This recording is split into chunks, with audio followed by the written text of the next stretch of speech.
안녕하세요. 청소년 상담사 시험 합격을 향한 여러분의 여정, 저희가 함께하겠습니다. 네, 안녕하세요. 오늘은 심리 측정 평가에서 정말 빼놓을 수 없는 통계 기초 부분을 다룰 건데요. 여러분이 주신 내용들 중심으로 핵심만 확실하게 짚어드릴게요. 좋습니다. 바로 시작해볼까요? 네, 통계. 이걸 제대로 알아야 검사 결과를 그냥 숫자로만 보는 게 아니라 그 안에 담긴 진짜 의미를 찾아낼 수 있거든요. 그렇죠. 특히 어떤 척도를 사용했는지, 또 얻어진 점수들이 어떤 분포를 보이는지 파악하는 게 정확한 평가의 정말 중요한 시작점입니다. 중요하군요. 왜 중요한지 바로 한번 들어가 보시죠. 네, 좋습니다. 그럼 모든 측정은 변인이라는 것에서 출발하잖아요. 개인의 특성 같은 거요. 성별이라든지 불안 수준이라든지. 네, 맞습니다. 측정 대상의 속성이죠. 이제 이걸 숫자로 표현하는 과정이 측정이고, 이때 사용하는 일종의 룰러가 바로 척도라고 이해하면 될까요? 정확합니다. 어떤 자를 쓰느냐, 즉 어떤 척도를 사용하느냐가 정말 중요해요. 왜 그런가요?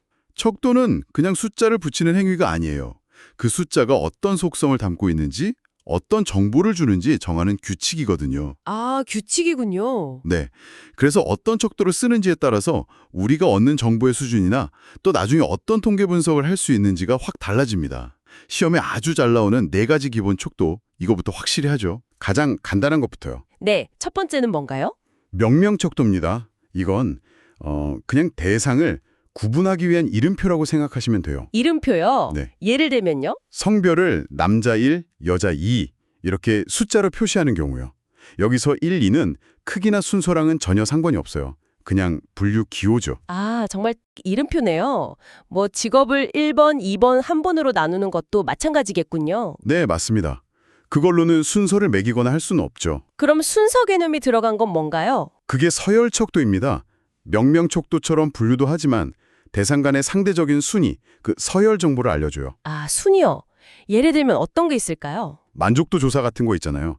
매우 만족이 만족보다 높고 만족은 보통보다 높고 이런 식으로요. 네네. 선호도 순위 매기는 것도 그렇겠네요. 1순위, 2순위. 그렇죠. 그런데 중요한 건 그 순위 사이의 간격이 일정하지는 않다는 거예요. 간격이요? 네, 1등이랑 2등의 만족도 차이가 2등이랑 3등의 만족도 차이와 같다고는 말할 수 없다는 거죠. 그렇군요. 그냥 순서만 알 수 있는 거네요. 그럼 그 간격까지 같게 만든 척도도 있나요? 네, 있습니다. 그게 등간 척도예요. 여기서는 분류, 서열 정보뿐만 아니라 각 구간의 간격도 동일해요. 간격이 동일하다고요? 네, 온도를 생각하시면 쉬워요. 섭씨 온도요. 10도랑 20도 사이의 온도 차이는 20도랑 30도 사이의 차이와 같잖아요. 10도씩. 맞네요. 지능지수 같은 것도 그런가요? 네, 지능지수도 대표적인 등간 척도죠. 근데 여기서 또 중요한 특징이 절대적인 0점이 없다는 거예요. 절대 0점이 없다. 네, 예를 들어 온도가 0도씨라고 해서 열 에너지가 아예 없는 상태는 아니잖아요. 그렇죠. 그래서 덧셈 뺄셈은 가능해요. 뭐 10도 오르고 5도 내리고 이런 건 되는데 비율 계산은 안 돼요. 20도가 10도보다 2배 따뜻하다고 말할 수는 없다는 거죠. 그렇군요.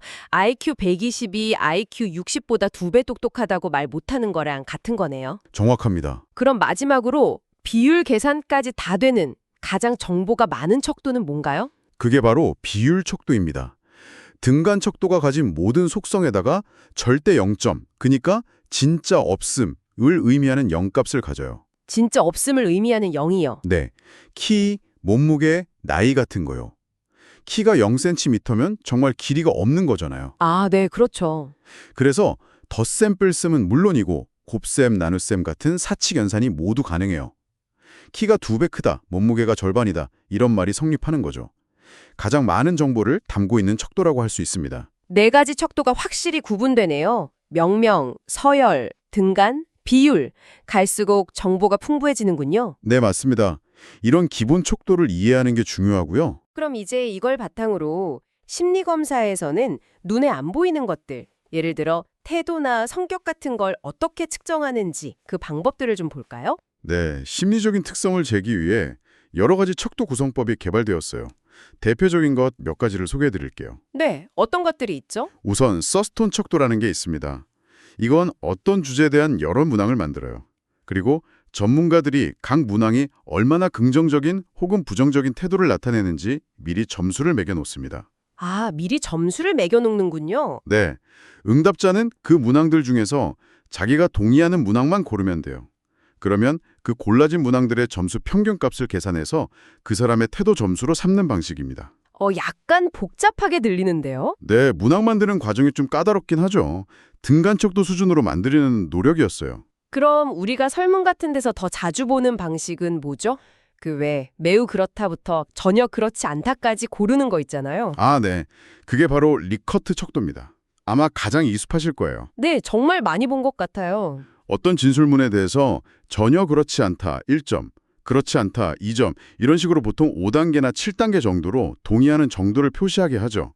그리고 각 문항에서 얻은 점수를 그냥 다 더해서 총점을 내는 방식이에요. 아, 그래서 점수가 높을수록 그 태도가 강하다고 보는 거군요. 그렇죠. 만들기도 비교적 쉽고 이해하기도 편해서 정말 널리 쓰입니다. 네, 또 다른 방법은 없나요? 거트만 척도라는 것도 있어요. 이건 문항들이 내용의 강도에 따라서 쭉 서열화되어 있다고 가정하는 거예요. 서열화요? 네.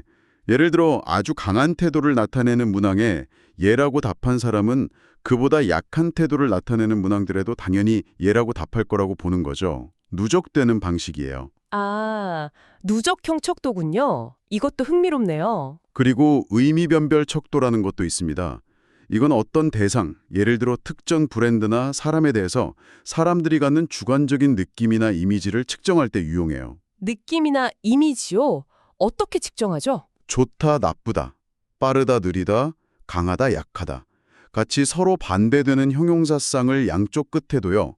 그리고 그 사이에 7점 척도 같은 걸 놓고 응답자가 생각하는 그 대상의 위치를 표시하게 하는 거죠. 아, 형용사상 사이에서 위치를 찍는 거군요. 여러 차원에서 평가할 수 있겠네요. 맞습니다. 다차원적인 의미 구조를 파악하는 데 좋죠. 마지막으로 하나 더 소개해 주실 게 있을까요? 네, 형용사 체크리스트 방식이 있습니다. 이건 아주 간단해요.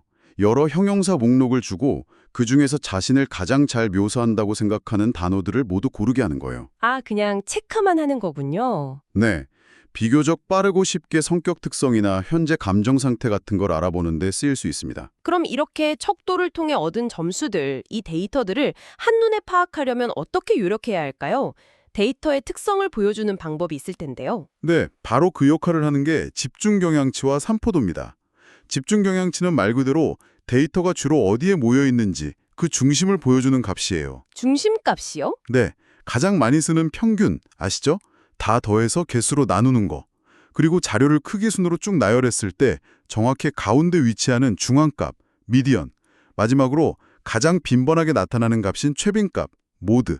이렇게 세 가지가 대표적입니다. 평균이 제일 익숙하긴 한데 아까 잠깐 얘기 나왔지만 만약에 어떤 집단의 소득을 조사하는데 엄청난 부자가 한두 명 끼어 있으면 평균 소득이 확 올라가 버리잖아요. 그렇죠. 이렇게 극단적인 값, 이상치의 영향을 크게 받는다는 단점이 있겠네요. 정확합니다. 그럴 때는 순서상의 가운데 값인 중앙값이 그 집단의 소득 수준을 더 잘 나타내 줄 수도 있어요. 그렇군요. 그럼 산포도는 뭔가요? 산포도는 그 데이터들이 평균 같은 중심값 주변에 얼마나 넓게 혹은 좁게 흩어져 있는지 그 퍼짐의 정도를 알려주는 값입니다. 아, 얼마나 퍼져 있는지? 네, 가장 간단하게는 최고점에서 최저점을 뺀 범위, 레인지가 있지만 이건 역시 양극단값에만 의존하죠. 네. 그래서 조금 더 안정적인 지표로 데이터를 4등분해서 중간 50%의 범위를 보는 4분위 편차를 쓰기도 하고요. 가장 중요하고 많이 쓰이는 건 표준 편차, 스탠더드 디비에이션과 그 제곱값인 분산, 베리언스입니다. 표준 편차요? 네, 표준 편차는 각 점수들이 평균으로부터 평균적으로 얼마나 떨어져 있는지를 보여주는 값이에요. 이게 크면 클수록 점수들이 평균 주변에 넓게 펴져 있다는 뜻입니다. 예를 들어 어떤 학급의 시험 점수 표준 편차가 크다면 잘 본 학생과 못 본 학생 간의 격차가 크다는 의미겠죠. 아, 이해가 됩니다. 그럼 시험에서 또 중요하게 언급되는 개념 중에 측정의 표준 오차, SEM이라는 게 있던데요. 이건 또 뭔가요? 아, SEM. 이것도 정말 중요합니다. 우리가 어떤 검사를 사용하든 측정에는 항상 약간의 오차가 포함될 수밖에 없어요. 완벽한 측정이란 없으니까요. 그렇죠. 측정의 표준 오차, SEM은 한 사람에게 이론적으로 동일한 검사를 반복해서 실시했을 때 그 점수가 얼마나 변동될 수 있는지를 나타내는 지표예요. 즉, 측정값에 포함된 오차의 크기를 추정하는 거죠. 아, 오차의 크기? 네. 그래서 어떤 학생의 검사 점수가 80점이라고 나왔을 때 SEM 값을 고려해서 이 학생의 실제 점수는 아마 75점에서 85점 사이 어딘가에 있을 가능성이 높다. 이렇게 해석의 폭을 넓혀주는 겁니다. 단일 점수만 보기보다는 이 오차 범위를 함께 고려해야 더 신뢰로운 해석이 가능해져요. 굉장히 실용적인 개념이네요. 점수 하나만 딱 보는 게 아니라. 맞습니다. 해석의 정확성을 높여주죠. 자, 그럼 이제 점수들이 전체적으로 어떤 모양을 이루고 있는지 그 분포의 그림을 보는 것도 중요할 것 같은데요. 네, 그걸 분포도를 통해 파악합니다. 데이터가 어떻게 퍼져 있는지를 시각적으로 보여주는 거죠. 가장 이상적이고 기본적인 분포 형태는 좌우가 대칭인 종 모양의 정규분포 곡선이에요. 아, 그 종 모양 그래프요? 네, 정규분포에서는 평균, 중앙값, 최빈값이 모두 곡선의 가장 높은 지점, 즉 한가운데에서 정확히 일치합니다. 그렇군요. 근데 실제 검사 결과가 항상 그렇게 예쁜 정규 분포를 따르지는 않을 것 같은데요. 맞아요. 실제로는 한쪽으로 치우친 분포, 편포, 스큐즈 디스트리뷰션이 나타나는 경우가 훨씬 많습니다. 편포요? 어떤 경우에 그렇게 되죠? 예를 들어서 시험이 너무 쉬웠다고 해보죠. 그럼 대부분의 학생들이 높은 점수를 받겠죠. 점수 분포를 그려보면 높은 점수 쪽에 점수들이 몰려있고 낮은 점수 쪽으로 꼬리가 길게 늘어지는 모양이 될 겁니다. 아, 낮은 점수 받은 소수가 꼬리처럼 보이는군요. 네, 이걸 왼쪽 꼬리가 길다고 해서 부적편포라고 불러요. 이때는 값들을 비교해보면 평균, 중앙값, 최빈값 순서가 됩니다. 최빈값이 가장 높은 점수 쪽에 있겠죠? 반대로 시험이 너무 어려우면 어떻게 되나요? 그럼 대부분 낮은 점수에 몰리고 아주 잘 본 소수의 학생들 때문에 높은 점수 쪽으로 꼬리가 길게 늘어지겠죠. 이걸 오른쪽 꼬리가 길다고 해서 정적편포라고 합니다. 아하. 네, 이때는 반대로 최빈값, 중앙값, 평균 순서가 돼요. 평균이 소수의 높은 점수의 영향을 받아서 중앙값보다 더 커지는 거죠. 이 분포의 모양이랑 평균, 중앙값, 최빈값의 상대적인 위치 관계, 이것도 시험에 딱 나오기 좋겠네요. 네, 아주 단골 문제입니다. 정적편포냐 부적편포냐에 따라 세 값의 대소관계가 어떻게 되는지, 그리고 그게 시험의 난이도와 어떤 관련이 있는지 묻는 문제가 자주 나와요. 또 분포의 모양은 특정 점수대 학생들을 얼마나 잘 가려내는지, 즉 변별도와도 관련이 있고요. 네, 오늘 정말 통계의 기초이면서도 핵심적인 내용들을 잘 짚어주셨습니다. 척도의 4가지 종류와 각각의 의미, 그리고 데이터를 요약하는 집중 경향치와 삼포도 개념, 마지막으로 데이터의 전체적인 모양을 보여주는 정규 분포와 편포의 특징까지. 네. 이런 기본 개념들을 제대로 이해하는 것이 심리 검사 결과를 정확하게 해석하고 또 활용하는 첫걸음이라는 걸 다시 한번 느낍니다.